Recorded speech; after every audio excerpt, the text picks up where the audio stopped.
As outras impressoras, então, que são de impacto só, temos a impressora matricial. Impressora matricial é uma típica impressora de impacto, porque ela produz impacto durante o processo de impressão. Quer dizer, para realizar a impressão, a impressora matricial produz impacto. Olha como funciona a impressora matricial. Na impressora matricial nós temos aqui um cabeçote. Esse cabeçote tem muitas agulhas. Essas agulhas tocam uma fita e essa fita toca o papel. Observa, a agulha tocando a fita e a fita tocando o papel e realizando a impressão. É esse trabalho de as agulhas tocarem a fita e tocarem o papel que a gente chama de impressão por impacto. Nas impressoras matriciais, então, o processo de impressão é por impacto, porque há um impacto do elemento impressor, vamos imaginar que esse cabeçote de impressão com as agulhas, essas agulhas tocam a fita que toca o papel realizando a impressão. Uma das características das impressoras matriciais, essas de impacto, é o ruído. Essas impressoras matriciais produzem muito ruído durante o processo de impressão. Não são como as impressoras jato de tinta, as impressoras lasers ou a impressora térmica. Essas impressoras são mais silenciosas. Mas a impressora matricial, em função do impacto das agulhas com a fita e com o papel, isso gera muito ruído. E uma das características das impressoras matriciais, por serem usadas muito ainda hoje, é a emissão, por exemplo, de formulário contínuo. Então tem muita impressora matricial e elas são bem típicas para usar com formulário contínuo.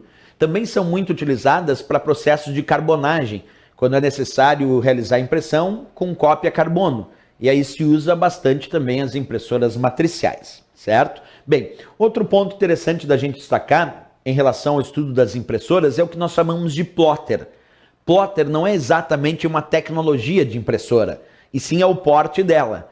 Quando eu digo que eu tenho uma impressora plotter, eu estou dizendo que eu tenho uma impressora de grande porte. Esse é um exemplo de plotter jato de tinta. Portanto, a tecnologia desse plotter é o jato de tinta, não impacto. Mas por que eu estou chamando essa impressora jato de tinta de plotter? Porque é de grande porte. Então, quando eu indico plotter é porque eu estou indicando uma impressora de grande porte, né? Agora, existem plotters que imprimem não com jato de tinta, que imprimem com canetas, desenhando no papel e aí tendo impacto. Tem outros plotters que sequer imprimem, tem plotter que recorta adesivo, que recorta madeira, que recorta metal, então é muito variado.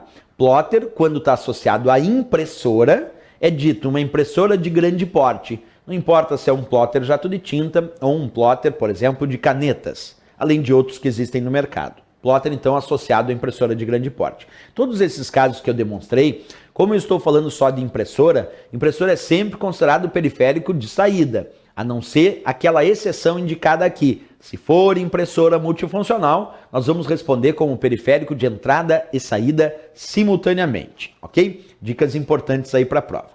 Uma outra coisa que eu também gosto de destacar quando eu começo a falar sobre os dispositivos periféricos, como o caso da impressora, do mouse, do teclado e tantos outros periféricos que a gente discute aqui em aula, é o termo driver, com Rzinho no final.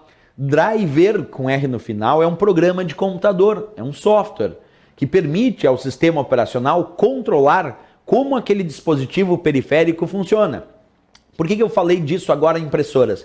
Porque é muito comum quando nós vamos adquirir uma impressora nova, nós conectamos essa impressora no computador e aí é necessário instalar o driver daquela impressora, que é o programa de computador que permite ao sistema operacional, por exemplo, o Windows, entender e controlar como aquela impressora funciona. Assim como tem o driver do mouse e tem o driver do teclado. Então, driver, com R no final, é software. Observa, programa de computador que permite ao sistema operacional o controle e a comunicação de um dispositivo específico, como uma impressora, scanner, mouse, placa de vídeo, entre outros. Essa é a ideia do termo driver. Se numa prova de concurso tu encontrar o termo drive sem o Rzinho no final, aí nós estamos nos referindo a dispositivo de armazenamento, como um pendrive. Então, quando não tem o R no final, é hardware, dispositivo de armazenamento, pendrive. Mas quando é driver, com Rzinho no final, é software. Aí é um programa que permite controle de um dispositivo de hardware, como o driver da impressora, o driver do teclado, o driver do mouse. Certo? Dica importante aí quando nós falamos de periféricos. Outra coisa.